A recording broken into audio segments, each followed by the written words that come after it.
Aio, Benica di Gontu. Queste immagini rappresentano alcuni momenti del bellissimo corso di ricamo che si è tenuto a Desolo tra maggio e giugno. Il terzo modulo.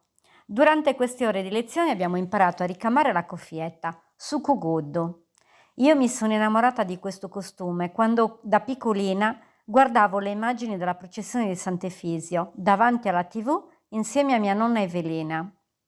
Bellissime, con quest'abito coloratissimo che tenevano in mano un lunghissimo nastro legato agli stendardi. Ho sempre desiderato averne uno e poiché è costoso acquistarlo, ma non perché ha un prezzo esagerato, semplicemente perché ci vogliono ore ed ore per poterlo realizzare, oltre ai tessuti e la seta che sono costosi. Ho avuto questa opportunità e ne sono felicissima. Presto anch'io avrò il mio costume di Desolo, ma soprattutto ringrazio le signore e i signori di Desolo che mi hanno fatta sentire a casa. Ospitalissimi, un paese meraviglioso. Non è stato semplicemente un corso di ricamo, ma una bellissima avventura. Grazie Desolo.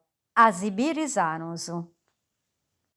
Andate a visitare questo meraviglioso paese. Se non l'avete già visto, ne rimarrete Durante le pause, incantati. Ad ogni lezione ci siamo deliziati con delle golosità che ognuna di noi ha preparato a turno.